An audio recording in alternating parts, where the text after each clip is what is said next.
오늘은 그 우울증에 대해서 얘기할 겁니다. 이제 왜 그러냐면 상담을 공부하다 보면 우울증 상담이 가장 필요합니다. 왜냐하면은 현대가 발전할수록 우울증이 증가가 엄청나게 증가하고 있고, 그 다음에 옛날 같은 경우에는 성인들만 증가했는데 요즘은 아동 청소년까지 우울증이 증가합니다. 이따가 이제 아동 청소년 우울증은 따로 이제 배우시겠는데, ADHD하고 같이 우울증이 나올 수도 있고요. 예, 그 다음에 품행장애라든지 그거하고 같이 우울증이 나올 수도 있습니다. 그리고 이제 청소년 같은 경우에는 사춘기하고 우울증하고 구분을 못할 때도 있어요. 야, 이게 사춘기인가 했는데 우울증 경우가 있습니다. 예, 그래서 여러분들 오늘 배우시는 거는 물론 이제 이론적인 거지만은 치료할 때는 이론적인 것을 깊이 알고 치료에 들어가시면 굉장히 좋을 것 같습니다. 자, 그러면은 우울증이 뭔가? 그런 것도 이제 일단 아셔야 됩니다. 자, 우울증이라는 거는 매우 흔한 질병입니다. 그래서 5명에 1명, 하나, 둘, 셋, 넷, 5명에 1명 걸릴 수 있는 굉장히 흔한 질병이에요. 근데 우리나라 인식상 뭐냐면은 우울증은 나만 걸린다. 예, 피해의식이 있어요. 우울증 걸린 사람들이. 그래서 병원에 잘 안 가려고 그러고 남한테 얘기를 잘 안 하려고 합니다. 그러나 외국에서는 우울증 걸리면은 나 우울증 걸렸어. 병원에 가서 약 먹을래? 우리가 감기 걸리면은 나 병원에서 약 먹을래? 주사 맞을래? 그런 것처럼 초기 때 우울증 걸리면은 바로 병원 가서 약을 먹거나 좀 기분을 전환하면은 금방 나아요. 재발하지 않습니다. 근데 중기 말기 때 와가지고 그때 하니까 너무 고치기가 힘든 거예요.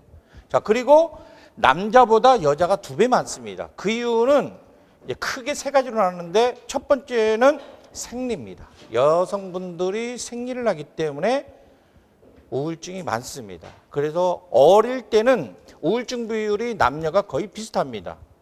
그런데 중학교, 고등학교 올라갈수록 여자의 비율이 높아집니다. 왜냐하면 생리 현상 때문입니다. 그리고 성년이 돼서도 우울증이 높은 그런 분들은 생리 전 증후군이 있는 분들이 우울증 잘 걸립니다. 생리 고통 있는 분들이 우울증 잘 걸리는 확률이 많습니다. 그래서 여성분들이 생리를 하다 보니까 호르몬이 변화 때문에 우울증 잘 걸리고, 두 번째는 출산 임신입니다. 그래서 임신했을 때 갑작스러운 변화로 인해서, 그 다음에 출산했을 때 호르몬의 변화로 인해서 우울증이 많이 걸립니다. 그래서 산전, 산후 우울증이라고 그럽니다. 그리고 마지막으로는 폐경기입니다.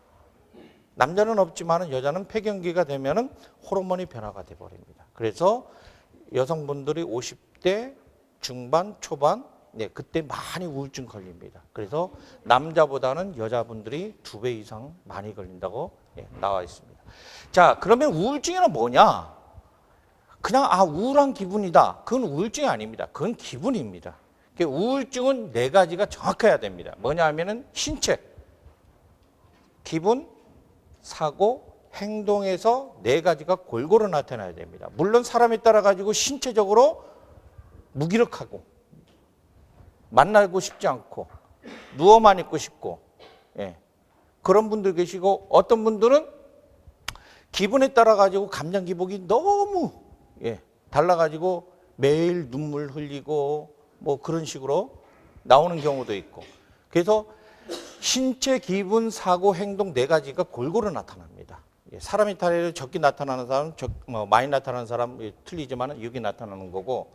자, 그러면 우울증의 증상들이 어떻게 있을까? 우울증 증상은 여러 가지가 있습니다. 보시면은 우울하다, 슬퍼하다 이런 느낌을 많이 갖고요. 그 다음에 고개를 숙이고 상당히, 그래서 길거리에 가시다 보면은 모자를 푹 쓰고 가는 사람들 보면은 한여름에도 그럼 우울증이냐 아니면 대인관계 안 되는 사람이냐, 둘 중에 한 사람일 겁니다.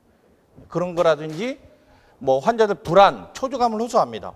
그래서 얘기를 하더라도 선생님 이거 어떻게 하면 어떻게 좋아요? 어떻게 해야 돼요?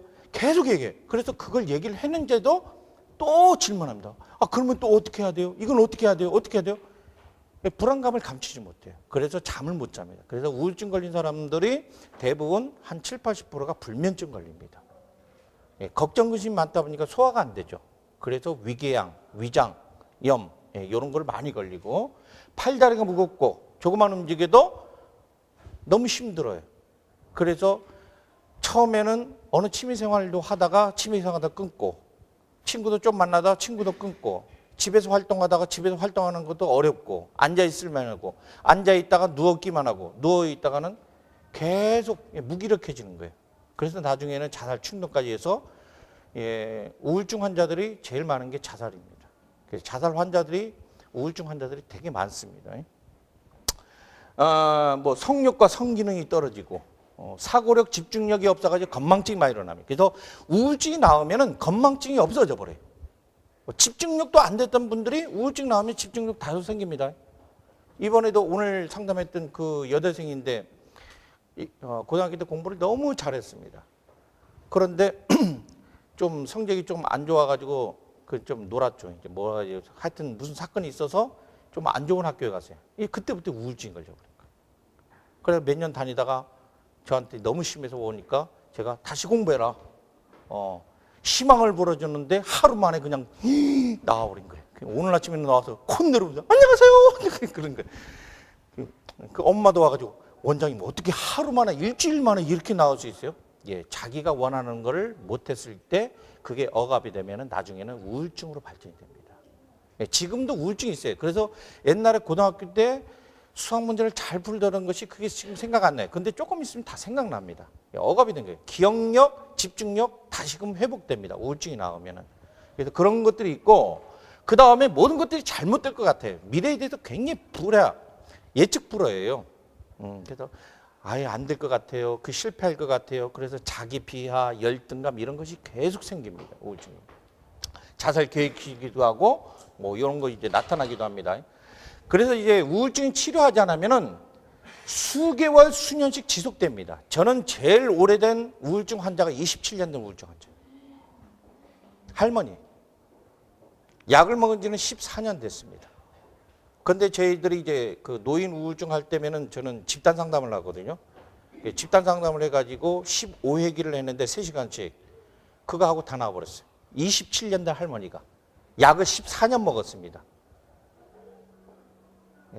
그래서 치료하자면 어떤 때는 수개월, 수년씩, 수십 년씩 걸릴 수도 있다는 거예요. 물론 자연적으로 나올 수도 있고 어떤 약을 먹어서 나올 수도 있고 자기 의지로 나갈 수 있는데 어떤 분들은 수년, 수십 년 걸릴 수도 있다는 거죠. 그 다음에 개인적인 고통은 말할 수 없습니다. 그거는. 친구 관계 다 끊어지고 불면증에다가 식사도 안 되고 이런 요소들이 되게 많습니다. 사회적 경제 요소. 왜냐하면 남자 같은 경우 우울증 걸리면 경제 활동 못 합니다. 그 다음에 학생들 같은 경우는 학교 중단해가지고 학교를 안 다니는 청소년들이 되게 많습니다. 지금. 옛날에는 검정고시 보면은 50대, 뭐 40대, 60대 노인들이 갔는데 지금은 검정고시 학원에 전부 청소년들이. 우울증에다가 비행증을 그래서 적성이 안 맞아서 그래서 학교를 그만두는. 그 다음에 이제 학업 실패, 뭐 가족관계, 대인관계 악화, 그 다음에 알코올. 특히 여성분들이 우울증 걸리면은 집에서 남편 모르게, 애들 모르게 술을 한 병 사가지고 잠잘 때마다 꼬짝꼬짝 한 잔씩 먹습니다. 그게 위로가 돼요. 잠이 잘 와요. 근데 그게 나중에 1년, 2년 지나다 보면 알코올 중독자가 됩니다.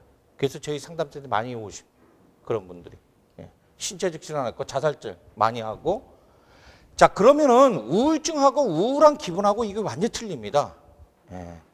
오늘 막 날씨가 우중충하고 비가 오고 전화 걸었더니 애인은 다른 남자친구하고 놀러 가버렸고 너무 우울해요. 그런데 일주일 후에 그 남자친구가 전화 와서 뭐 맛있는 거 사준다 그래요. 그러면은 기분이 좋아가지고 그건 우울증이 아니고 우울감. 그래서 정상적인 생활하다가 우리가 누가 죽거나 어떤 큰 사건이 나거나 실패를 하거나 좌절했을 때 우울할 수도 있어요. 그죠? 근데 시간이 지나면은 정상으로 나가요. 이거는 우울감. 근데 시간이 지나도 회복될 기미가 안 보여. 이럴 때는 우울증입니다. 정의가 있습니다.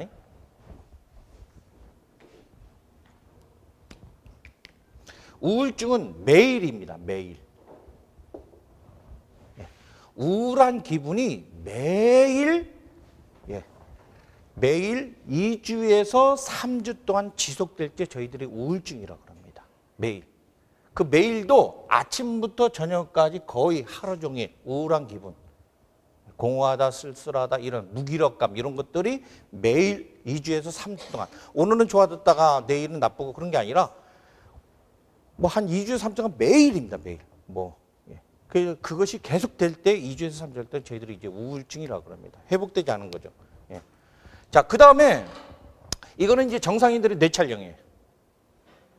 이거는 우울증 걸려. 틀리죠. MRI 찍었을 때. 왜냐하면 뇌의 변화가 틀려버립니다. 세로토닌이라는 그런 세포 신경전달 물질이 있는데 그런 것들이 변화가 틀려져 버려요. 우울증 걸린 사람. 자, 그러면은 우리가 우울증 상담할 때 제가 우울증 연구만 한 8년 했습니다. 그래서 제가 우리나라에서는 우울증으로만 이제 심리 치료로만 전문가로 이제 소문나는데 제가 우울증 치료하다 보니까 우울증 걸린 사람 다 그냥 상담해서는 안 되겠더라고요. 우울증의 종류에 따라 상담이 방법이 틀리더라고요. 내가 해보니까. 그래서 이런 우울증 걸린 사람은 이렇게, 저런 우울증 걸린 사람은 이렇게. 그래서 크게 나누게 되면은 주요 우울증하고 기분전장이 있습니다. 이제 주요 우울증 같은 경우에는 굉장히 우울증이 심각하게 나타나요. 처음에는 2주 동안. 그래서 저하고도 얘기할 때도 눈물이 흘러요. 어떤 분은 남자분인데 회사도 다니잖아요. 아내도 예쁘고 뭐 걱정 그지 전혀 없어요. 근데 저하고 얘기하면서 그냥 눈물이 그냥 쫙 눈물샘이 터진 줄 알았어요. 저는 남성분이 그냥 계속 오니까 심각해요. 어떤 분은 상담받고 가도 선생님 저 죽어야 될 것 같아요. 저 옥상에 올라와서. 그러니까 심각성이 굉장히 심각하거든요. 예, 그럴 때가 주요 우울증입니다. 이게. 근데 이런 분들이 고치기가 쉬워요. 그런데 기분운전장애 같은 경우는 아닙니다. 우울한 기분이 심각한 게 아니라 미미함이에요. 그러면서도 지속이 돼요. 내가 우울증인가? 내가 좀 기분이 좀 우울한가? 오늘은 괜찮은데? 그러니까 자기가 우울증인지 아닌지 잘 모르고 지나가요. 그래서 이 기간이 굉장히 오래되죠. 2년 이상. 그래서 주요 우울장애하고 기분문제장애로 그게 두 가지로 크게 나누고, 그 다음에 이제 과거의 조증. 조증이 뭔지 알죠? 기분이 업되는 거. 예. 조증이 없는 경우에 같은 경우에는 당극성 장애. 조증을 옛날에 경험했다 그러면은 양극성 장애. 그래서 양극성 장애는 조증, 우울증하고 겸해서 조우울증이라고 그럽니다. 조우울증. 이거는 당극성 장애, 조증이 전혀 없는 경우에 그냥 우울증만 하나 있다는 것이죠.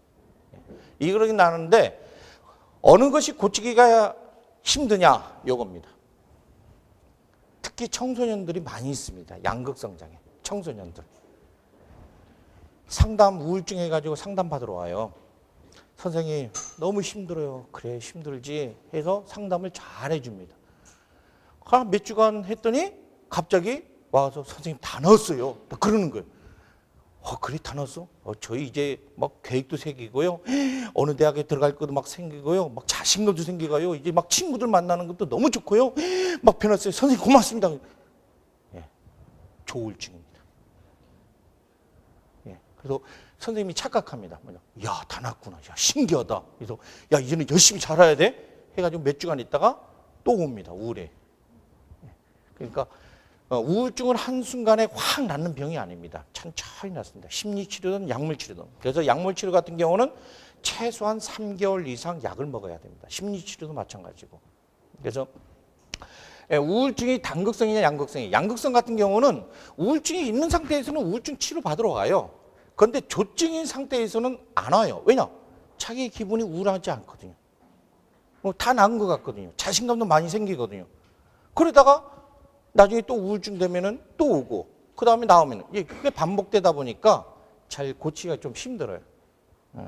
그래서 이 사람이 우울증이냐 아니면은 양극성 장애냐 당극성 장애냐 조울증이냐 그걸 먼저 확인하셔야 돼요. 그래서 양극성 장애라 그러면은 선생님 다 나았어요. 아니야, 더 나아야 돼. 그걸 하면서 그 조증도 치료를 하셔야 됩니다. 그 다음에 또 중요한 게 뭐냐면 반응성 우울증이냐 아니면은 내인성 우울증이냐. 내인성 우울증은 멜랑콜리 우울증이라고도 합니다. 이 반응성, 외인성 우울증 같은 경우는 외부적인 요인에 의해서 내가 우울증 생긴 거예요. 어떤 외부적인 사건에 의해서 내가 우울증을 얘기했다 반응, 외인, 외부적인 요소. 그리고 이 내인성 우울증은 내부적인 요인에 있어서 우울증이 생긴 거예요. 그래서 멜랑콜리라고 그러는데 내인성 우울증 같은 경우는 제일 많은 게 성격입니다. 성격. 예. 어떤 성격이냐? 강박적인 성격 우울증 잘 걸립니다. 융통성이 없는 성격. 이거 아니면 저거. O 아니면 X. 융통성이 없어요. 아, 그럴 수도 있지라는 그거를 수용을 못하는 성격. 예. 이런 성격들이 우울증에 걸립니다. 내인성, 성격이. 그 다음에 소심한 성격, 내성적인 성격, 자기 주장 잘 못하는 성격.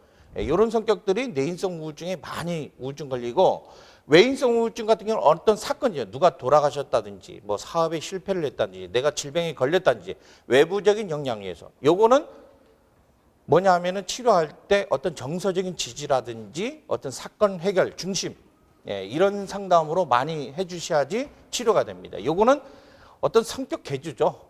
자기 변화. 그래서 자아성장 훈련이라든지 어떤 비전을 놓고 꿈을 놓고 그것을 계속적으로 성취할 수 있도록 해주는 거. 그 치료 방법이 틀리죠. 이런 것들이. 예.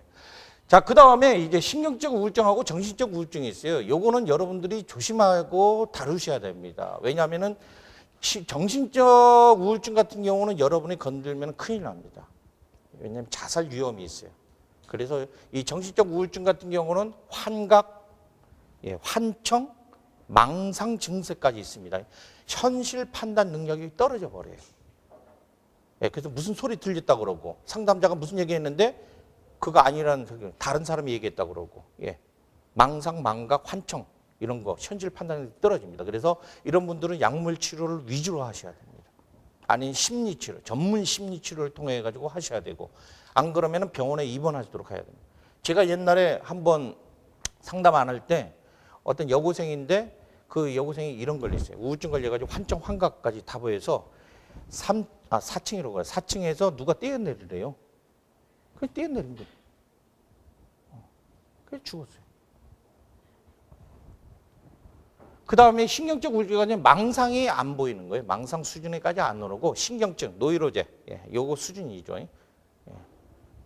그래서 이런 거는 좀 지지도 많이 해주시고 어떤 스트레스 받는 일을 좀 줄이는 그런 훈련을 많이 하도록 이제 해주셔야 되는 거죠. 이게. 그 다음에 이제 지체성 우울증 같은 경우는 행동과 사고가 늘어지는 거예요. 그러면서 막 이 사람 이런 분들은 굉장히 고치기 어려워요. 왜냐하면 우울증을 자체를 받으러 안 옵니다. 집에만 있으려고 그러지. 은둔형 외톨이 같이 집 밖에 잘 안 나가려고 그래요. 사고와 행동이 늘어지고, 그 다음에 얘기를 하더라도 대화를 하더라도 대화의 내용이 사고가 지체가 되기 때문에 잘 이해를 못합니다. 받아들이지 못해요. 머리 아프다고만 하고 그러고. 이제 그 다음에 이제 초조성 우울 같은 경우는 이제 불안이거든요. 그래서 심한 사람은 막 몸까지 흔들립니다. 어떻게 하면 좋아요? 살려주세요. 이런 식으로 막 몸까지 흔들고 막 너무 초조해, 불안. 그 다음에 이제 우울증이 신체 질환하고 결합돼 가지고 나타나는 게 1차적, 그 다음에 다른 정신 질환하고 부수적으로 나타나는 게 2차적 우울증입니다. 요거 같은 경우에는 우울증 치료가 굉장히 어렵습니다. 우울증만 아니라 신체적 질환까지 나타나기 때문에 그 신체적 질환이 그 부수적으로 나타나기 때문에 그것이 해결되지 않은 이상은 굉장히 우울증 치료가 어렵습니다. 이런 분들이. 그리고 계절의 변화에 따라 나타나는 게 계절성 우울증. 뭐 가을만 되면 우울증 걸리는 사람들, 봄만 되면 우울증 걸리는 사람들. 뭐 그런 게 이제 쭉 있고 뭐 이런 게 있습니다. 그러면 우울증이 왜 걸리나 궁금하죠? 궁금해요, 안 해요? 가르쳐 줄까 말까? 자, 생물학적 원인하고 심리적 원인, 환경적인 세 가지가 있습니다. 생물학적 원인 같은 경우에는 유전적 원인이 있습니다. 유전적. 부모가 양부모가 아니면 한부모라도 우울증에 기질적으로 약하다. 우울증이 잘 걸렸다. 그러면은 자녀들도 걸릴 확률이 굉장히 높습니다. 유전적으로. 그 다음에 또 한 가지는 뭐냐면은 뇌의 신경전달 물질의 반응입니다.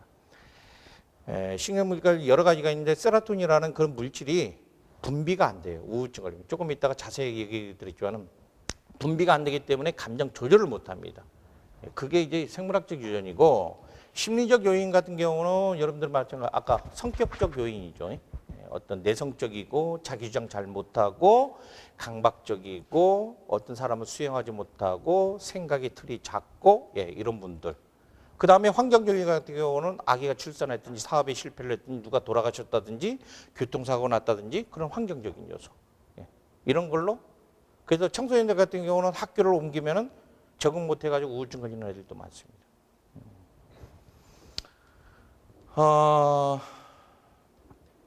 요거는 여러분들 뭐 힘드니까. 그래서 우울증 잘 걸리는 성격, 뭐 쉽게 불안을 느끼고 고민 많이 하는 성격, 이제 주변 상황에 대해서 과민 반응하는 거고. 50명 와야 되는데 60명 왔다 그러면 너무 많이 왔다 이러고, 60명 올 수도 있고 40명 올 수도 있는데 그게 과민 반응하는 사람도 있습니다. 그런 사람이 있어요. 그 다음에 굉장히 수줍음 많고 대인관계 꺼리는 성격. 아까도 그 우리 상담소 때 그 중학교 1학년 애가 왔는데 그 애는 상담하면서도 어쩐 줄 아세요? 이렇게 쳐다보질 못해요. 어디 놀이하면서도 대인관계 안 돼서.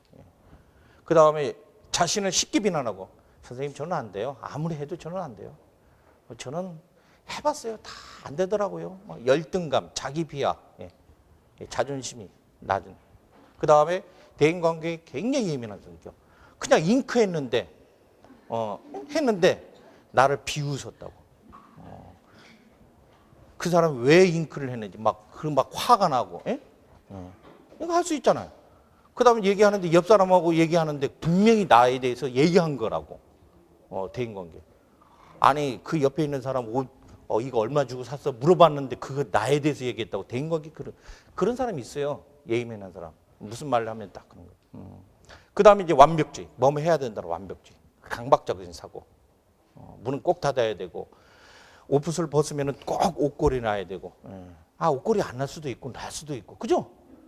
양말 벗으면 또 그거를 이제 이걸로 하라 그러는 거예요. 그거 아니 안 할 수도 있고 할 수도 있고 그러잖아요. 그게 근데 이제 꼭 이거 뭐를 뒤집어놔야 된대. 이게 빨래할 때 빨래가 안 된대. 아니 다 되더라고요. 저는 좀 먼지가 끼어서 그렇지만은. 완벽주의. 그 다음에 자기중심적인 성격. 남에 대해서 이해 능력이 없어요. 수용하려고 하는 거죠. 자기 성격만 딱딱하다 보니까 다른 사람들이 전부 나의 적이 돼버리죠. 내가 외톨이가 되는 거예요. 그래서 우울증. 이런 성격들이. 자, 우울증 환자들이 내 탓을 잘합니다. 우울증 걸리면은. 자기 비하, 열등감이죠. 내가 실수했어. 내가 잘못했어. 내가 다 내 잘못이야. 내가 죽으면 돼. 내가 없어지면 돼. 이런 식으로. 그 다음에 앞으로 영원히 안 풀 거야. 미래에 대해서 불투명합니다. 이건 안 돼. 이건 노력해봤자 안 될 거야. 그 다음에 온 세상이 다 부정적이고, 무슨 얘기를 해도 그거 얘기가 안 들어옵니다. 그래서 처음에 저희들이 우울증 상담하면은 거기에 대해서 선생님 이런 식으로 이렇게 생각을 해보시면 어떨까요? 안 들어옵니다. 조금 이따가 얘기했지만은 우울증 걸린 사람들이 생각하는 생각이 있습니다. 그 생각 패턴이 아론백이라는 사람이 그걸 발견했는데 자동적 사고예요. 자동적으로 내가 생각하고 싶지 않아도 자동적으로 머리에 뭐예요? 계속 생각나는 거예요. 그래서 우울증 걸리면 그 생각 때문에 집중을 못하고 기억을 못하는 겁니다. 그 생각 때문에 불면증 오는 거고. 그래서 그 생각만 안 하면 되는데 이게 뭐 약을 먹어도 자동적으로 계속 나오는데 어떡하겠어요. 그래서 제가 이제 치료 방법을 발견한 게 이제 자동적 사고를 딱 끊는 거예요. 세계 최초로. 그 다음에 이번 일은 반복적이에요. 일반적이고 반복될 것이다. 계속 부정적이로 운이다. 그럴 때 흑백 논리, 이간음죠. 융통성이 없죠. 이런 것들.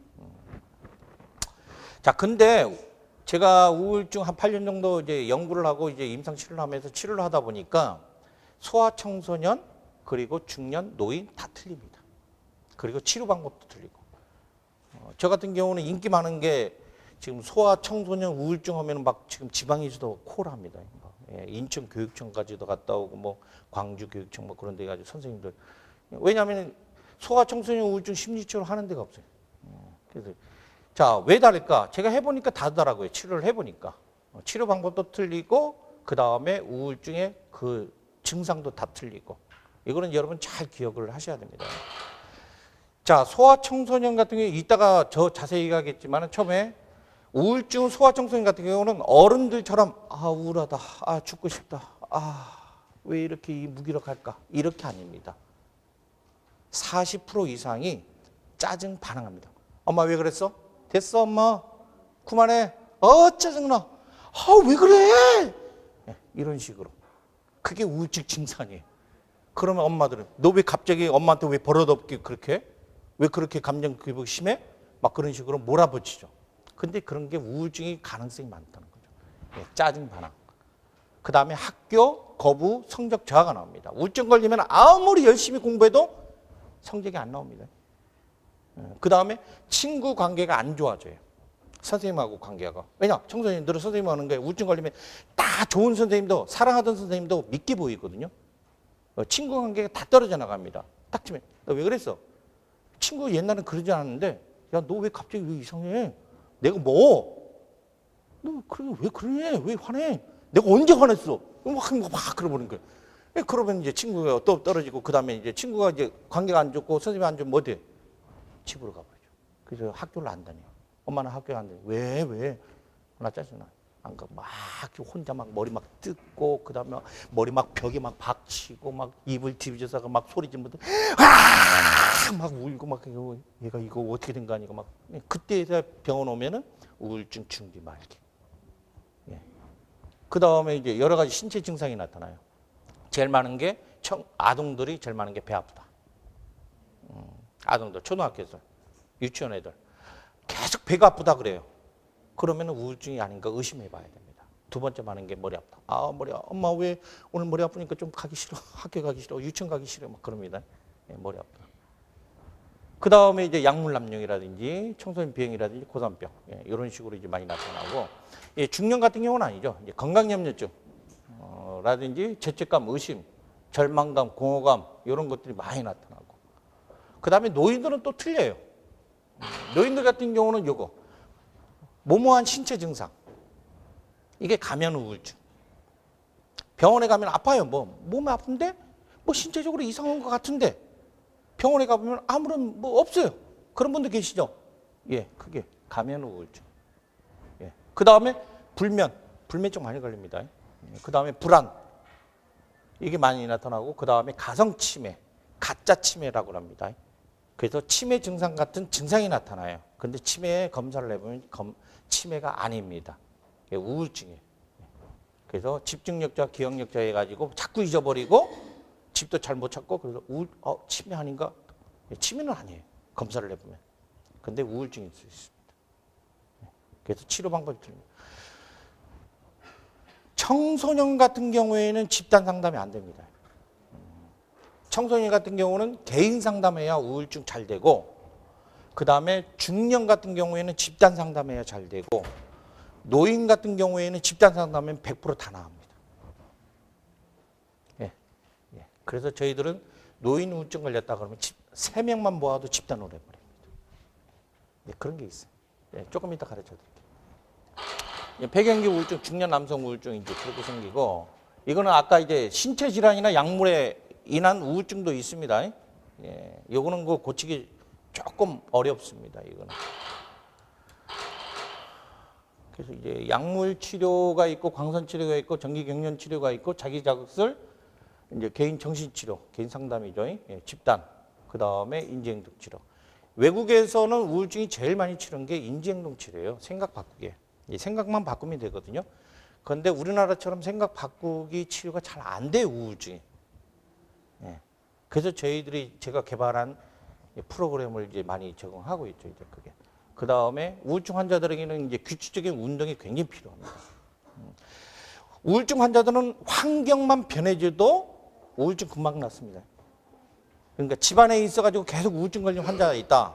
그럼 봄날에 꽃이 만발히 피고 나비가 날아다니고 새가 지저귀고 바람이 솔바람이 불고 그런 데 가서 한 달만 살아보세요. 우울증 싹 나와버려요. 한 달만. 아무 근심 걱정 없이. 물론 재발할 수도 있죠. 오면서 또 스트레스 받아가지고. 환경을 많이 변하죠. 그래서 주변 사람들이 우울증 걸렸다면 그 사람 손잡고 나가서 운동도 같이 해주고 같이 얘기도 해주고 취미생활도 해주고 막 그런 식으로 해줘야 합니다. 이게 그 다음에 균형된 충분한 휴식.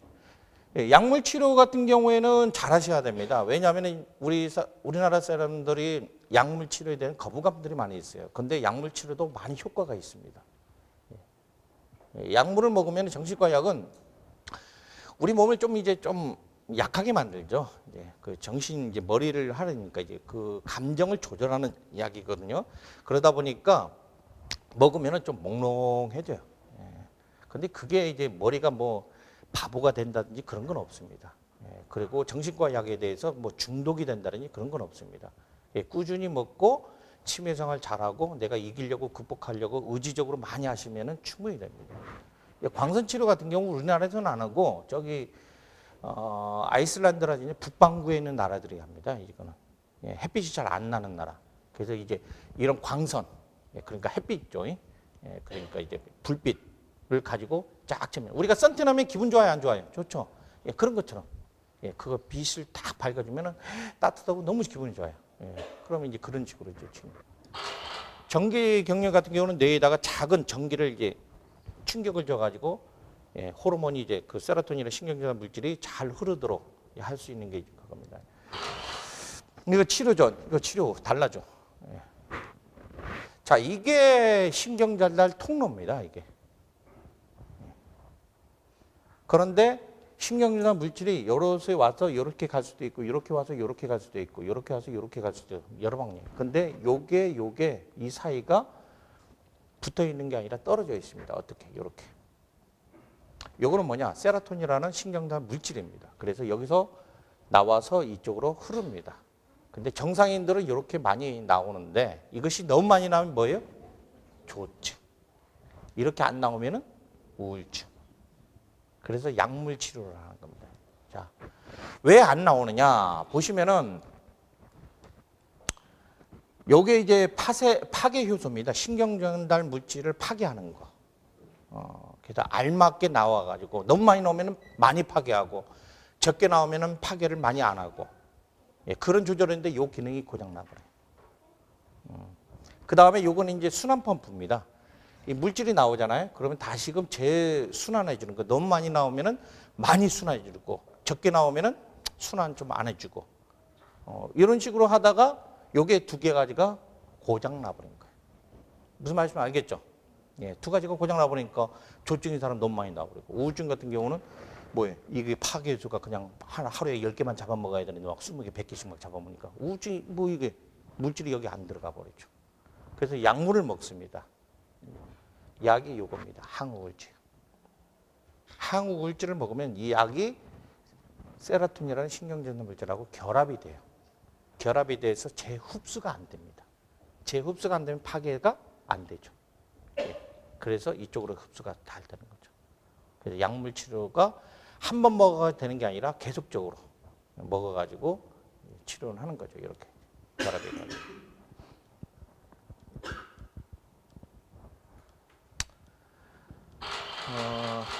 보시면은 약으로 마음을 치료하지 못한다 아닙니다. 정신과 약은 강박장애나 그런 것도 약으로 치료하는 거고 약에 의존돼 가지고 내 의지를 포기하고 헤어나지 못한다 아닙니다. 할 수 있습니다. 중독은 안 됩니다. 바보가 쓰면 아니고 바보를 고치는 거죠. 정신분열증이라든지. 그 다음에 약을 오래 먹으면 다른 약에 효과가 없다 아닙니다. 다 효과가 있습니다. 그렇게 수많은 임상을 걸쳐가지고 만든 약이기 때문입니다. 감기약처럼 증상 나오면 안 먹어도 된다 아닙니다. 계속적으로 의사의 처방이 있을 때까지 계속 드셔야 됩니다. 그래서 여러분들이 우울증 환자가 있다 그러면 약물 먹으면서 심리치료 병행하면은 더 효과적입니다.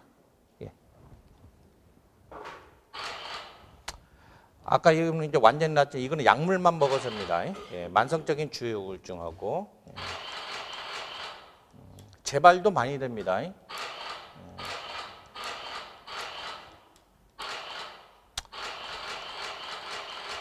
자, 우울증 환자를 대처하는 방법은 우리가 우울증 환자들에게 자신이 약해서 생긴 병이 아니라고 꼭 얘기해 주셔야 합니다. 그런데 그렇게 얘기했는데도 우울증 환자들은 아니야, 내가 마음이 약해서 그래. 내가 내 탓이야. 다 내 탓해 버립니다. 그리고 전문적인 도움을 받으시고 전문가의 그다가 치료 후에 갑자기 좋아지지 않는다는 걸 꼭 얘기해 주셔야 됩니다. 그 다음에 중대한 의사결정은 병이 나은 후에 하세요. 왜냐하면 우울증이 있는 상황에서는 자신의 감정이 아닙니다. 지적인 능력이 안 나타납니다.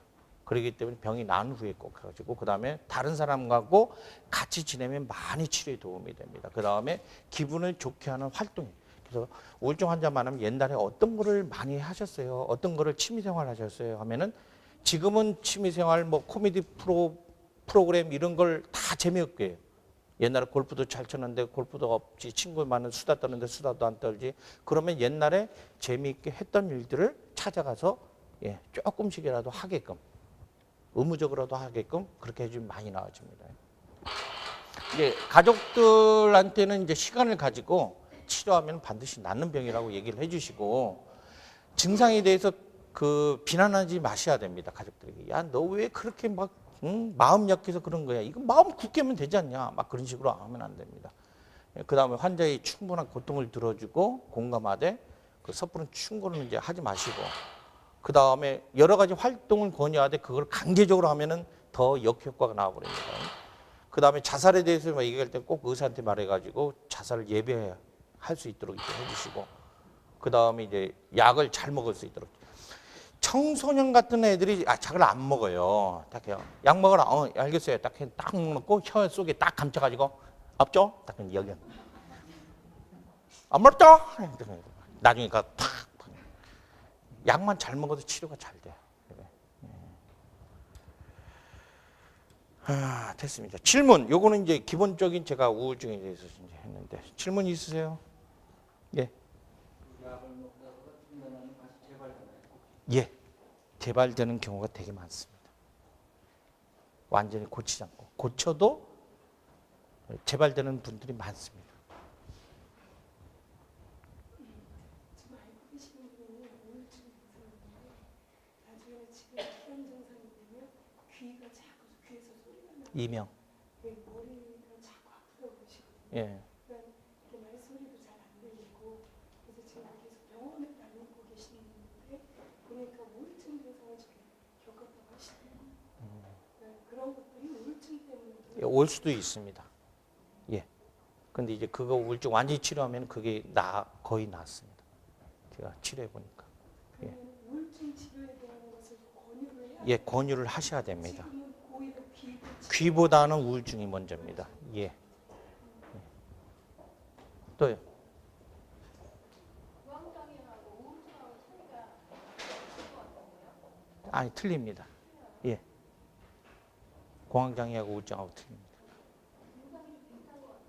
비슷한데 우울한 감정하고 그 공황장애하고는 완전 틀립니다. 이거는. 예. 또요. 대인관계 기피증하고요, 우울증하고는 틀립니다. 틀리지 않대요. 그게 거의 증상이 비슷한 것 같더라고요. 제가 아까 얘기했잖아요. 우울증은 사고, 신체, 감정, 행동. 네 가지 골고루 나타나는데 그 대인관계는 크게.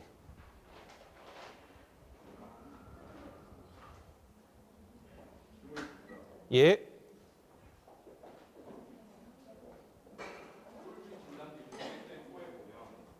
예? 예.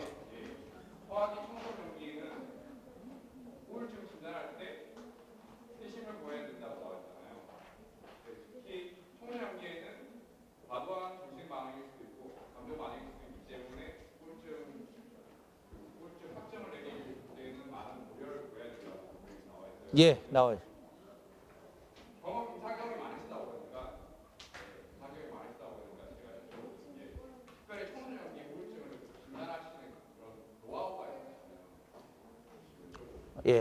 예, 지금 이제 바로 이제 청소년기 우울증, 아동 청소년 이제 우울증 이제 할 거거든요. 청소년기 우울증은 자라온 배경입니다. 배경하고 그 다음에 여러분들이 이제 청소년기 이제 우울증을 할 때 반드시 그 사람하고 그 다음에 부모 상담을 꼭 하셔야 됩니다. 그 다음에 심리 검사를 꼭 하셔야 되고 이 세 가지를 같이 해서 병행을 합니다. 그 다음에 왜 그러냐면 우울증 환자만 얘기를 들어가지고는 절대로 안 됩니다. 이게 주관적이 될 수 있습니다. 객관적으로 그게 판단이 안 돼 버립니다. 그러면은 부모 입장에서 봤을 때 객관적으로 그 아이가 어떻게 자랐고 성장 과정이 됐고 어떤 성격이었고 그때그때마다 어떤 반응들이 일어났고 그 반응들에 대해서 엄마의 생각은 어떻고 주변의 사람들은 어떻다 이라는 거를 여러분들이 들으셔야 됩니다. 그래야 종합적으로 날 수가 있습니다. 그냥 이제 우울증 테스트 있죠. 예, 그것만 딱 해가지고 우울증이다 그러면 정말 위험합니다. 성격적인 것도 봐야 되고 어떤 사건이 있었나 안 있었나 그것도 보셔야 되고 예, 여러 가지 보셔야 됩니다. 이거. 그래서 저 같은 경우에는 어떤 뭐 특별한 왜냐하면 청소년 우울증 같은 경우는 여러 가지 원인이 있기 때문에 특히 저는 이제 청소년 우울증 하다 보니까 조울증이 되게 많습니다. 조울증.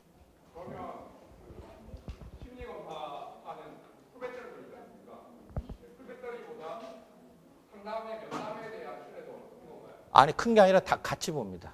예, 그걸 우선적으로 상담을 우선적으로 보죠. 저는. 왜냐하면 상담하면서 심리검사하고 비교를 합니다.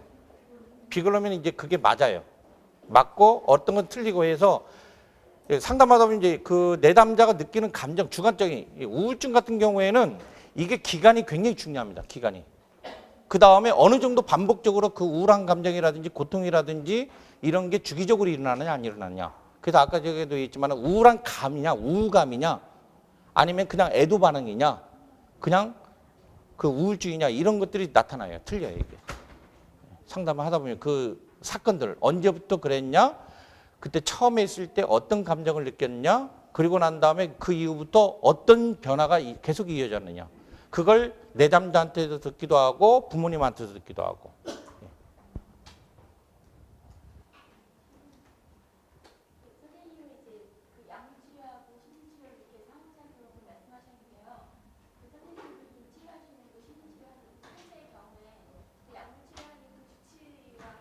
예, 같이 합니다. 저는. 같이 합니다. 그래서 어느 정도 내가 판단해서 어느 정도 나았다 그러면은 의사 선생님 곁에 가서 약을 좀 줄여달라고 얘기하세요라고 하면은 내가 심리 상담 받는데 그 상담 선생님이 많이 나아졌다고 하는데 약을 좀 줄여달라고 그럽니다. 그러면 의사 선생님이 물어봅니다. 너 기분이 어때? 어떤 세계에서 많이 나아진 것 같대? 그러면은 의사 선생님 판단을 이거 많이 나을 거예요. 좀 줄여줍니다. 그러면은 일주일 동안은 이 정도 먹어봐. 그래서 약 한 알인데 반 알로 줄여준다든지 반 알인데 반의 반으로 줄여든지 예 그렇게 해줍니다. 그거는 사람에 따라 다 틀려져요. 우울증의 증상에 따라 가지고 틀려지고 아까 종류가 많잖아요. 어떻게 다 뭐 단정을 못죠.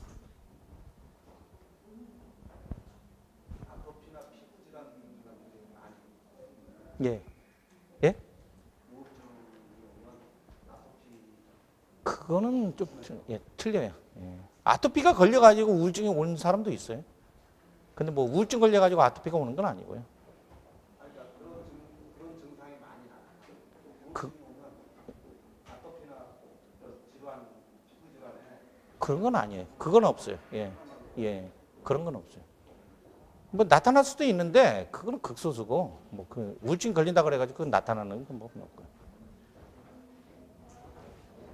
없으세요? 자 그러면 이제 아동 청소년 우울증하고 노인 우울증 제가 갖다 드릴게요. 왜냐하면 제가 맡은 시간이 2시간밖에 없기 때문에 이거 빨리 해야 되는데 이거 왜 안 나오죠? 자 OX 한번 맞춰보세요. 소아 청소년은 우울증에 걸리지 않는다. 예, 걸립니다. 예, 걸린다고 했으니까 내가 말은 맞죠. 자, 우울한 기분이 없으면 우울증 아니다. 예, 아까 제가 짜증 반응도 우울증이라고 그랬죠. 우울증 때문에 게임 중독에 걸리기도 한다. 예, 옵니다. 그래서 게임 중독의 50%가 우울증 환자입니다. 아동 청소년들. 사춘기 아이들은 다 우울하다. X입니다. 사춘기 우울증은 되게 저절로 좋아진다. X입니다. 자, 청소년 우울은 공부 스트레스 때문에 잠시 쉬면 좋아진다. 아닙니다.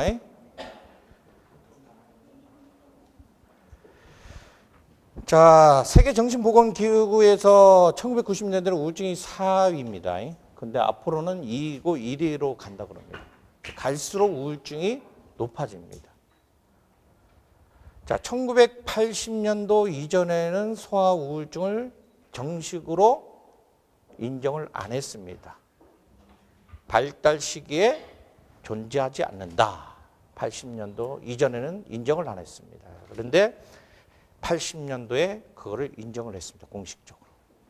어떤 식으로? 가면 우울증.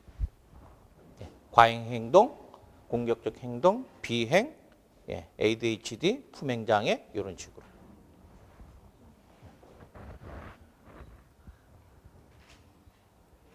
보시면은 소아청소년 같은 경우는 10에서 15%입니다. 이거는 1986년도에 외국 사례입니다.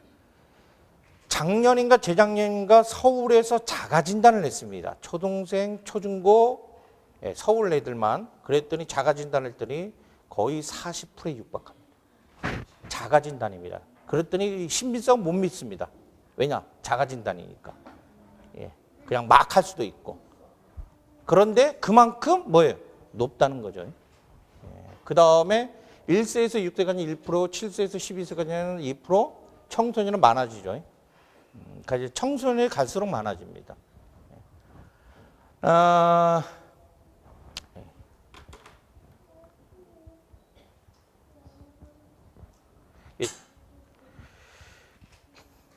우울증 같은 경우에 보시면은 이제 청소년 같은 경우는 우울증 관련된 게 학업부진 못하죠. 아무리 노력해도 자동적 사고 때문에 집중력, 기억력이 저하되기 때문에 공부가 떨어집니다. 대인관계 갈등이 생기고 학교 부정하고 청소년 비행, 그 다음에 술, 담배, 인터넷 중독 이런 게 나타납니다. 이제 아동 청소년 정신의학 보면은 이게 이제 여러분들이 보시면은 인터넷 찾아보면 다 나와요. 이게 2주 이상, 2, 3주에서 2주 이상 5가지 중에 하나 딱 해서 뭐 이렇게 나오는데 이게 중요합니다. 자, 영아기도 우울증 걸립니다. 태어나자마자 0세부터 1.5세까지 이런 아이들이 우울증 걸리면 어떻게 될까? 그래서 부모 교육이 중요합니다. 영아기 때, 영유아기 때 우울증을 방치했다가 나중에 성인이 돼서 나타납니다. 중고등학교 때. 근데 부모들은 몰라요. 그 우울증이 아닌지. 그러니까 자녀를 태어나면은 산모 교육을 잘 시켜야 돼요. 자, 활기가 없습니다. 애착 문제 형성이 생깁니다. 안 떨어지려고 하거나 아니면 애착에 전혀 관심을 안 가지려고 그러거나. 그래서 우울증 잘 걸리는 애들은 고아들, 부모 없이 자라는 사람들 많이 걸리고 부모가 있어도 양육자가 자주 바뀌는 사람들, 자녀들.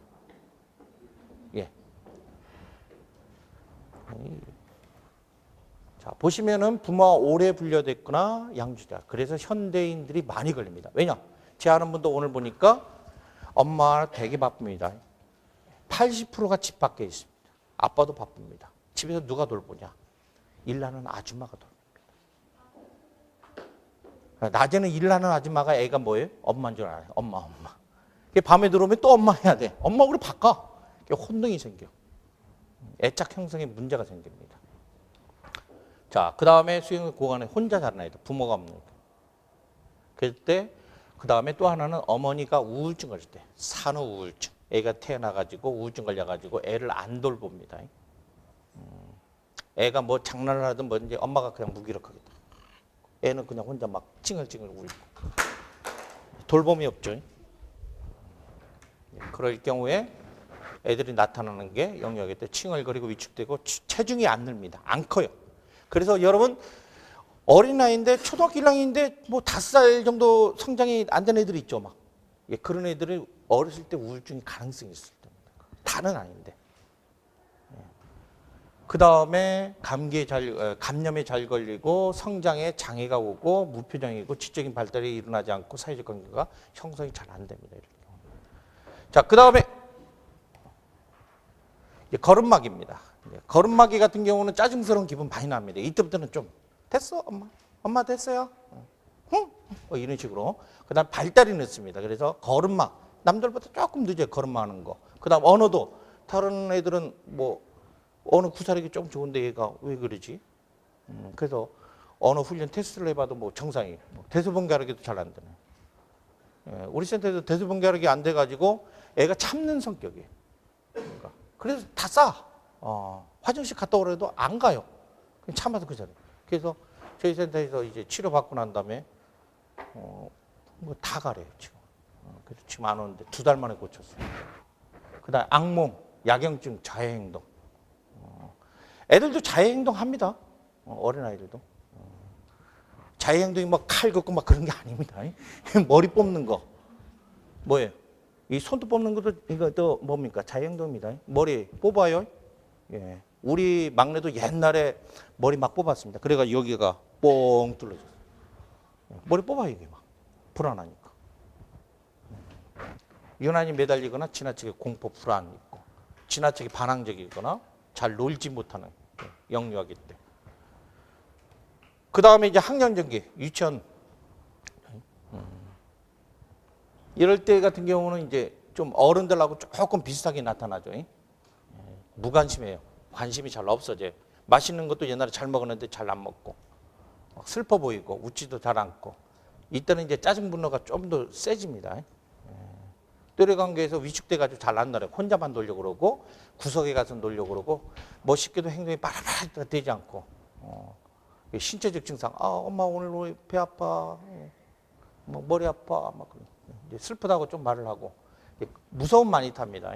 그래서 무서운 꿈도 많이 꾸고 자살에 대한 사고인데 뭐 목 매달아 죽고 이런 사고가 아니고 내가 없으면 엄마는 어떡하겠어? 그런 사고.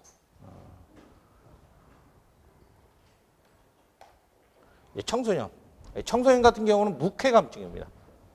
묵회감증이라는 것은 즐거움에 대한 목적이 없는 거예요. 내가 왜 살아야 되는지 그런 목적이 없는 거예요. 내가 왜 즐거워야 되는지 감정이 없는 거예요. 쾌감이 없어요. 그 다음에 이제 희망이 없고 자존감이 오고 기분 변덕이 심합니다. 저희 청소년 한 명이 여학생인데 왔는데 들어오면서 처음 상담을 들어오면서 제가 이제 앉아 있었는데 밖에서 무슨 소리가 막 나더라고요. 가만 들어보니까 엄마 들어와, 엄마 됐어, 왜 그래? 아빠는 왜? 막 그러면서 막 그런 거예요. 근데 얘가 좀 이렇게 됐나 해가지고 아니 저런 정신병원에 가야 되는데 다 생각했는데 저한테 딱 어머 선생님 안녕하세요. 그러니까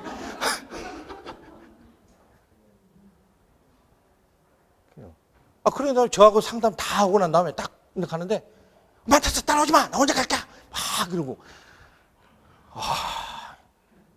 그래서 저 얼굴 보니까 안녕하세요, 안녕히 계세요. 자기 주체를 못해요. 그래서 제가 이제 부모님 상담도 했는데 집에서도 그래요. 어떤 때는 엄마 사랑해요 막 이러다가 그냥 가면 막 짜증내고 막 이 감정이 막 감정이 굉장히 심해요. 분노가 막 나오고. 그 다음에 이제 학교 성적 아까 들으니 또래 관계 위축되고. 자, 어른들은 성인들은 우울증 걸리면은 안 먹어집니다.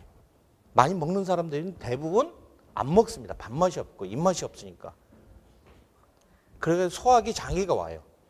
그런데 청소년은 다릅니다. 청소년 한 80%가 80%는 아니야 한 70% 정도는 많이 먹습니다. 그래서 비만해져 버립니다. 과식해져 버려요. 막 살쪄요. 그래서 우울증 걸리면 청소년 때 막 이만큼 뚱뚱한 애들이 있잖아요. 바로 이제 우울증이 아닌가 의심해 봐야 됩니다. 그 다음에 너무 많이 잡니다. 집에서도 자고 학교에서 자고. 근데 성인들은 잠이 안 옵니다. 근데 청소년들은 무기력감. 이것 때문에 너무 피곤해요. 그냥 맨날 자요. 어떤 때는 이틀 동안 막 밤샐 때도 있고 어떤 때는 일주일 내내 막 자버리고. 그게 또 달라요. 비행이나 약물, 뭐 성적으로 난잡하고 자살 시도하고 이런 경우가 있습니다. 이제 그 다음에 이제 발달 변화에 따라서 이제 청소년기 이후에 또는 이제 청년기죠. 우울한 기분 하지만 이전기는 뭐 주관적 이런 것도 있고 그 다음에 나이가 많을수록 지체되는 게 무쾌감증. 뭐 쾌감이 없는 거예요. 좋은 일 뭐 하는 게 없어요. 나이가 어릴수록 그런 거 신체적 뭐 머리 아프다, 뭐 배 아프다, 막 짜증, 분노 이런 것들 자신경계로. 이거 중요한 거. 아까 어릴수록 발병돼 가지고 고치지 않으면 만성화돼 버립니다. 이거는 통계적으로 나왔습니다. 어릴 때 고쳐야 됩니다. 자, 그러면은 청소년들이 기분, 아까 제가 얘기했죠. 기분이 또 어떤 거예요? 짜증스러운 기분은 40% 납니다. 그 기분은 뭐예요? 행동화. 엄마 됐어! 왜 가! 뭐 이런 행동을 나타나요. 막 물건 막 집어 던져버리고. 제가 청소년 집에 방문했더니 막 유리창 떼가지고 이런 문 다 주먹으로 쳐가지고 뭘로 기타로 막 쳐가지고 다 깨져버리고. 이런 행동화. 반항적이고 적대적인 거. 이런 거. 그 다음에 아까 무쾌감증. 뭐예요? 지루해요. 그러니까 학교 공부 안 되죠. 귀찮고. 친구 아무리 옛날에 친한 친구도 얘기해도 귀찮아요. 그러다 보니까 짜증내고 반항하고 그 다음에 친구가 다 떨어지고 의욕이 없고 재미가 없고 피곤하고 피곤하니까 잠만 자는 거예요. 학교에 가서 잠만, 집에 가서 잠만. 그 다음에 인지적 진상에서는 이제 집중력 장애가 나와요. 그래요. 이거 ADH 같이 유사한 증상이 나타납니다. 무가치감, 아무도 뭐 나는 가치 없는 존재야. 그래서 난 사랑받지 못하는 거야. 이런 것들이 이제 많이 나타나요. 죄책감. 나는 보호받지 못해. 그래서 엄마가 사랑하지 않니? 엄마한테 사랑했어.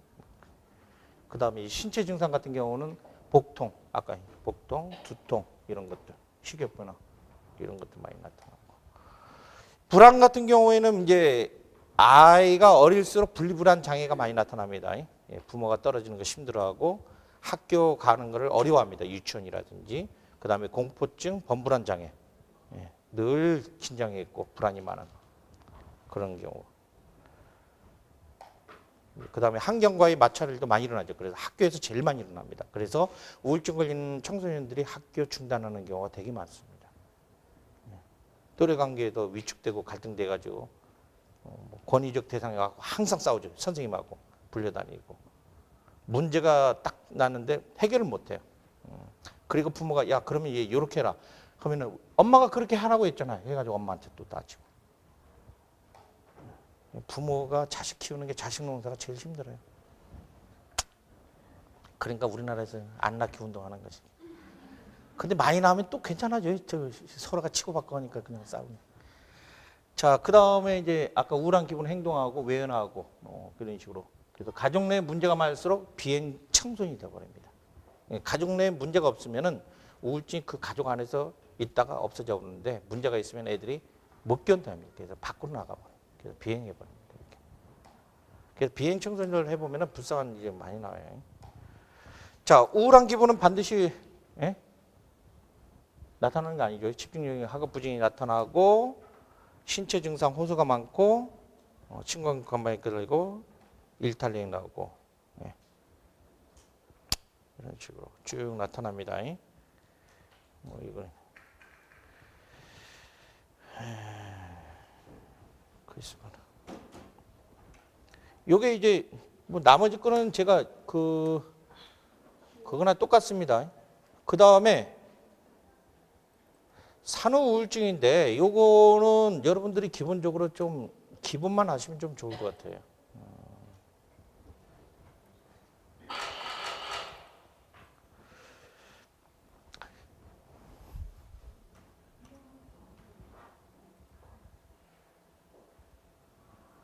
자, 산모가 아기를 출산해가지고 6주 이내에 나타나는 게 산후 우울증입니다. 그런데 6주 이내에 나타나는 게 우울증이 아니라 이거는 우울증이 산후 우울증 단계별이 있습니다. 3단계.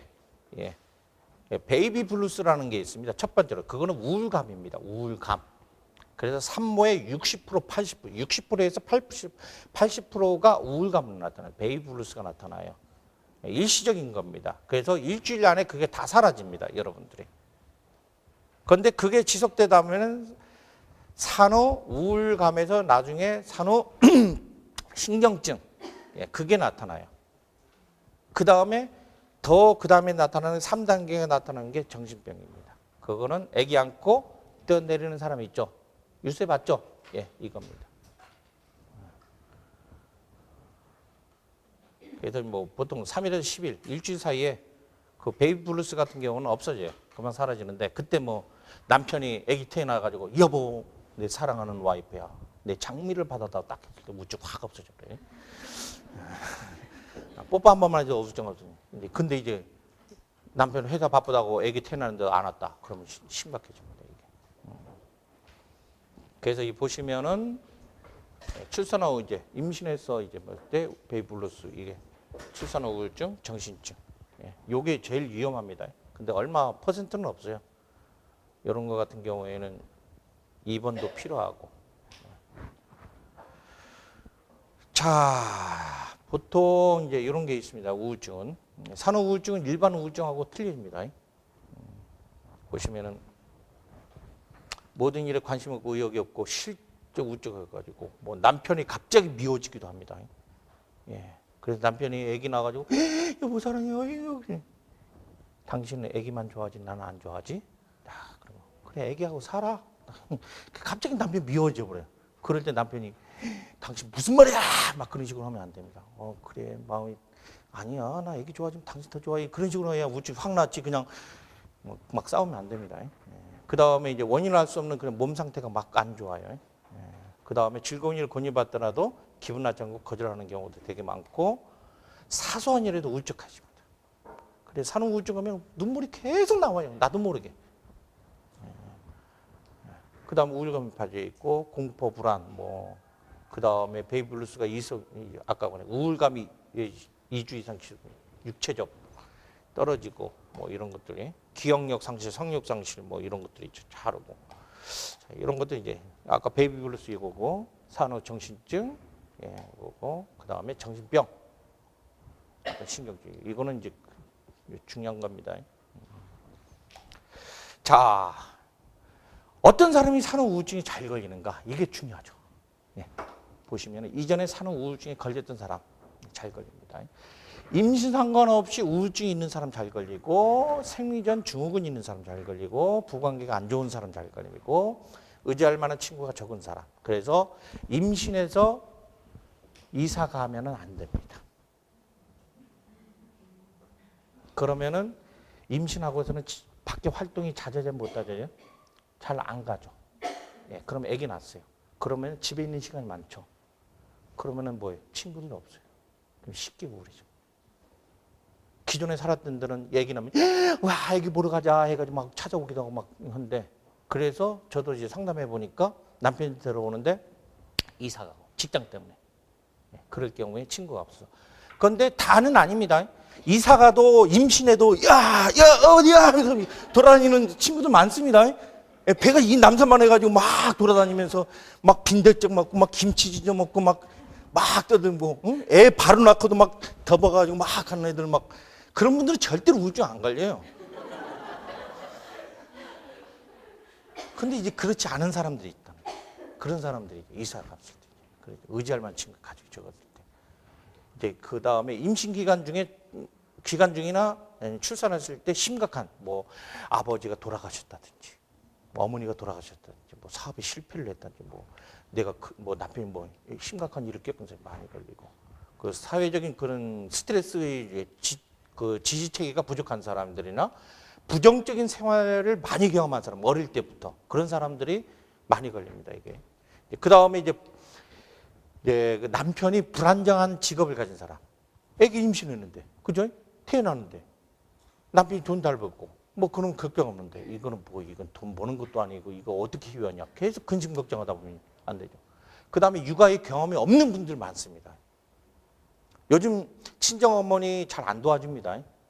나 바쁘다, 나 여행 가야 된다 해가지고 너 자식은 너가 키워라 막 시댁도 그러고 그래서 혼자 키우다 보니까 이게 경험이 없다 보니까 설득다 보니까 굉장히 우울증 잘 걸리고 계획하지 않는 임신 안 기쁘죠. 그런 것들. 그 다음에 출산 전에 염세적인 경향이 있는 사람들. 그 다음에 이것도 중요합니다. 친정어머니와 시어머니 사이가 안 좋은 분들. 특히 친정어머니하고 사이가 안 좋아가지고 아기가 태어나도 친정어머니가 안 와거든요. 그런 사람이 있습니다. 그 다음에 정신적 질환 이런 사람들. 전에 사살 시도 있는 사람들. 이전에 아기가 사산됐거나 유산됐거나 아기 상태가 나빴을 경우에 이런 것들. 아기의 상태가 나빴을 경우에도 잘 안 납니다. 저 같은 경우에도 이제 딸 아들인데 둘인데 더 이상 낳고 싶지 않은 게 지금은 낳고 싶어요. 지금은 낳고 싶은데 옛날엔 낳고 싶지 않은 게 제가 큰 딸을 키울 때 너무 힘들었어요. 저희 집 사람이 9시만 되면 잠을 들어버려요. 저는 아침형이 아니라 밤형이에요. 밤 2시 돼야 돼요. 그러면은 옆에 저희 집 사람이 우유를 먹다가 애를 우유를 주다가 그냥 잠들어 버리면 어버가도 몰라요. 그러면 제가 아기를 다 봐야 되거든요. 밤새도록. 이렇게도 안 일어나요. 그러니까 거기 질려버렸어요. 또 우리 큰애가 딸인데 지금도 키도 되게 크고 성격도 활발해가지고 초등학교 때, 중학교 때 뭐냐면 초등학교 때 별명이 조폭마누라예요. 그러니까 어릴 때부터 한 번 울기 시작하면 엄청 울어버려. 그러니까 제가 그때 아기 키우는 게 정신적인 충격을 받았어요. 저희 집 사람은 5은 낳자 그러는데 내가 아니야. 그러니까 엄마들이 만약에 그렇다 그러면 어떻게 하겠어요? 애를 또 낳았다 그러면 셋째가 나왔다. 그 둘째가 너무 힘들다 그러면 이거 내가 어떻게 키울지 자신이 없어요. 그러다가 우울증 걸려요. 이게. 그 다음에 영양실조로 알코올 중독, 뭐 의지할만 친구 자녀, 뭐 이런 것들, 예, 이런 것들이 많고, 뭐 어린 시절 부모 관계 원만하지 않거나 남편 주의 뭐 격려하지 않거나 아기가 순하지 않고 까다롭거나 뭐 이런 것들, 교육 수준이 낮은 산모거나 뭐 이런 것들, 뭐 이런 것들, 예, 이런 게 이제 우울증의 이제 그 산모 우울증인데. 제가 시간이 없기 때문에 산모 우울증 같은 경우에는 치료가 이제 어떻게 하셔야 되냐면은 남편이 최고입니다. 예, 남편이 최고고 그 다음에 산모들이 일기를 써야 됩니다. 육아 일기. 그럼 많이 좋아집니다. 예, 산모들이 육아 일기를 쓰고 남편만 조금만 잘해주면 산후 우울증은 많이 치료가 됩니다. 그래서 봐. 그게 아니라 지금 내가 이거 뭐 안 가져왔네. 노인 우울증은 안 가져왔네, 제가. 아이고, 죄송합니다. 노인 우울증은 제가 그냥 간단하게 설명을 해드릴게요. 노인들은 제일 많은 게 외로움, 공허감, 경제적인 능력의 부족, 이런 겁니다. 외로움, 공허감 같은 경우는 자식들 떠나고 혼자 살아야 된다는 거, 그런 거, 무능력, 이제는 다 끝났다. 이런 심리적인 원인, 환경적인 원인이 제일 많습니다. 그 다음에 뇌세포라든지 아니면은 운동 정신 이런 것들이 점점 쇠퇴하다 보니까 우울감이 될 수밖에 없어요. 그래서 노인 우울증은 집단 사나입니다. 집단끼리 하니까 너도 우울증 걸렸네, 나도 걸렸네. 그래 같이 반갑다. 하면 금방 나아요. 신기하더라고요. 근데 청소년들은 집단 상담하면 너도 우울증 걸려 나올 때 됐어 안 보아 나가버려요. 근데 노인들은 반가워 이게 같이 동병상련이라고 우울증 걸리면 다가가서 악수해요 서로가. 그래가지고 노인들 우울증 오면 하자마자 끝나자마자 개인 모임 만들어요. 야 우리 몇 시에만 남는 게 시간이니까 며칠날 모여서 우리 점심 먹자 어디 놀러 가자. 그 사람끼리 모여서 놀러 가고 막 뭐다 하면 금방 나가버려요. 그래서 그 노인 우울증 같은 경우는 잘 모임만 활성화하면 정말 치료 잘. 그 모임을 계속적으로 그걸 자조 모임이라고 그러거든요. 저희들이 중독 상담할 때 그런 쪽으로 많이 해주시면은 노인 우울증은 많이 좋아져요. 그래서 노인 우울증 같은 경우는 뭐 인지 치료 이게 잘 안 되죠. 어떤 교장 선생님이 우울증 걸리는데 우울증 나는 게 뭐냐면은 자기는 사랑받지 못하는 거예요. 교장 선생님 때도 초등학교 그래가지고 나는 사랑받는 줄다 나는 사랑받는 줄다 막 하다 보니까 다 된다. 이게 뭐 자기 변화 인식 변화거든요. 그래서 노인들은 집단 상담하면 제일 잘 되고 그 다음 잘 되는 게 중년, 제일 안 되는 게 청소년. 그래서 청소년 집단 상담 안 됩니다. 애들은 좀 됩니다. 초등학교 애들은 조금. 왜냐하면 자기가 우울증 걸리는 몰라요. 몰라요. 그게 같이 집단하면 됩니다. 자, 질문 있으시면 질문 좀. 그 애기들 우울증 걸린 거요? 예. 그건 어떻게? 부모 애착 훈련을 하셔야 됩니다. 부모 애착 훈련. 부모하고 같이 훈련하는 훈련. 프로그램이 있습니다. 만약 지금 그 다운증후군이 걸린 아이들은 심장이 안 좋잖아요. 그래서 태어나자마자 이렇게 많은 수술이나 병원 대피되는 상황이 많은데 그럴 경우에는 힘듭니다. 그러니까 높지만은 정신 지체는 우울증 고치기가 정말 힘듭니다. 지적으로 받아들이지 못하는 거. 그럴 때는 어떤 특수 교육을 계속적으로 하셔야 돼요. 그 프로그램이 없습니다. 인지적으로 안 됩니다. 예? 장애를 갖고 있는 아이들. 그러니까 정신적인 장애. 정신지체, 자폐, 예, 이런 애들. 그런 애들은 어떤 특수, 그러니까 대화가 안 돼요. 그러니까 어떤 특수 놀이치료라든지 이런 걸로 해가지고 계속적으로.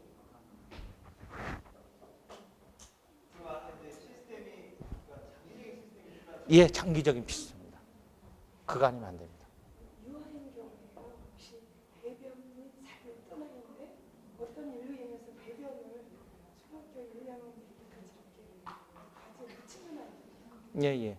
그런 아이들은 어떤 우울증 그러니까 그게 제가 단정 내릴 수 없는 게 이런 얘기만 듣고 내가 우울증이 아니다 판단할 수 없잖아요. 예, 부모하고 상담해야 되고 그 애하고 심리를 봐야 되는 거니까. 그 어떤 정신적인 문제가 있고, 예, 정신 문제도 있을 수 있고, 어떤 심리적인 문제도 있을 수 있고. 치료들 같은 경우는 그 문제 유형에 따라가 원인이 뭐냐, 그걸 아셔야 돼요. 이게 부모가 문제냐.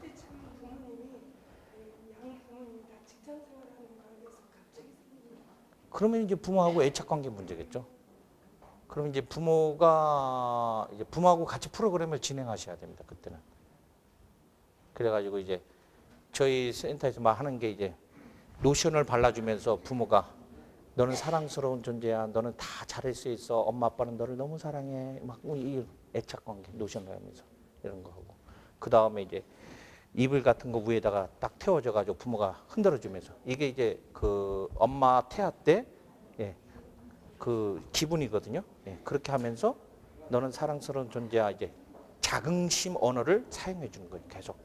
그리고 집에서 어떤 일을 하더라도 치료 기간에는 절대로 억압하거나 욕하거나 어떤 귀의를 하거나 그런 거 하시죠. 억압된 감정을 풀어주게 만드는 거죠. 그러니까 그런 게 억압돼서 그런 거예요. 불안해서. 만약에. 그러면 불안의 요소를 치료 기간 동안엔 하나도 주어서는 안 됩니다. 치료가 끝난 다음에 어떤 규칙이나 세워진 몰라도 치료 기간 동안에는 절대로 뭐 잘못해도 잘못했다고 얘기를 하지 마셔야 돼요. 타이거나 대화는 하지만 너 왜 했어? 막 그런 식으로 하면 안 돼요.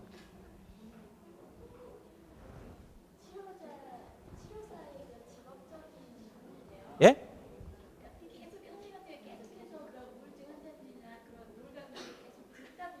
예. 예. 저는 없어요. 스트레스는 받지만 저는 다 풀어버려요.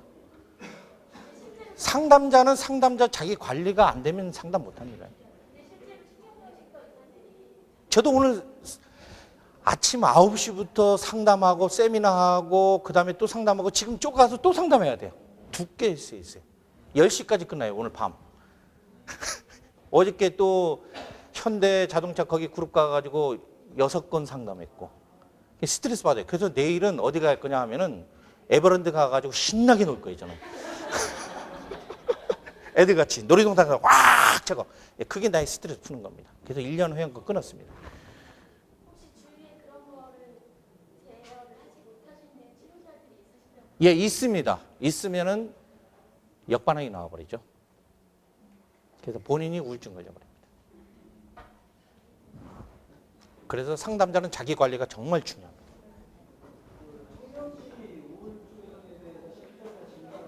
예, 잠깐만요. 이게 좀 조용, 잘 안 들리세요. 청년기에 대해서는 지금 우울증 진단 방법이나 현장이 없었는데 제가 이제 국내에 있어서 지금 19세에서 24세 사이에 그거는 성인으로 보시면 됩니다. 걔네들이 자율적으로 얘기를 하지 않기 때문에 그런 것들을 식별할 수 있는 방법들이나 방법이 있을까요? 그래도 저희들이 이제 얘기를 안 하는 그 청년들 같은 경우에는 감정 카드라는 게 있습니다. 감정 카드. 그 감정 카드를 보여주면서 얘기를 하도록 해요. 그래서 일주일 동안 너희 감정을 한번 선택해 받으면 이제 딱 선택합니다. 그 중에 가장 중요한 게 뭐야? 이거에 대해서는 어떠세요? 다 얘기합니다. 방법이 다 있습니다.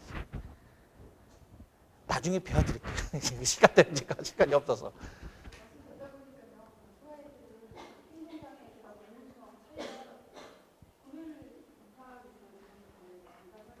예, 구분을 잘 못할 겁니다. 그래서 합병이 나옵니다. ADH나 우울증하고 같이 나올 수도 있고 품행장애나 우울증하고 같이 나옵니다. 그럴 경우에는 같이 치료하셔야 됩니다.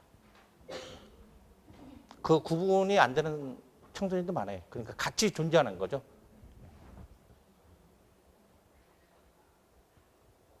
자, 그러면은 없으면은 50분이니까 마지막으로 제가 이제 우울증에 대해서. 자, 우울증은 이제 많아집니다. 계속적으로 많아집니다. 그런데 우리나라에도 불안하게도 제가 우울증 상담을 해보니까 대화만 가지고 우울증 상담이 안 되더라고요. 그렇다고 약만 먹어가지고도 안 되더라고요. 그래서 약물 치료와 심리 치료를 병행해야 됩니다. 예, 저는 이제 우울증 상담을 하면서 3가지를 꼭 합니다. 첫 번째,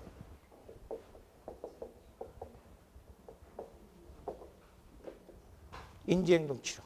네, 생각을 바꾸는 사고 전환이에요. 심리 치료를 해줍니다. 세 번째, 재발하지 않도록 사회성 훈련합니다.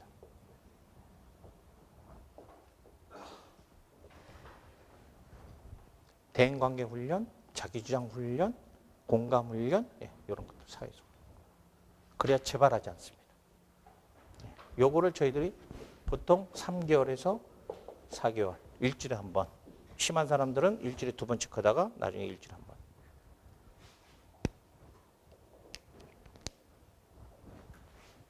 나중에 우리 교수님한테 잘 부탁하세요. 그럼 저는 이제 저기 교수님한테 부탁하면 또 제가 또 마음이 열어서 거절을 못해요.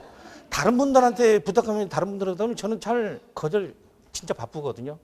방송도 출연해야 되고 세미나도 막 가야 되고 그다음에 대기업 그 세미나도 많은데 우리 원수영 교수님은 편하면 그냥 나도 모르게 왜 약한지 나도 모르겠어요. 이거는 좀 집에 가서 분석 좀 해야 되겠어요. 네, 그래서 나중에 하시면 제가 이제 그 아동 청소년 심리 치료하는 방법 우울증 그것도 좀 그거 같은 경우는 하루 종일 걸려요. 하루 종일 한 8시간 걸립니다.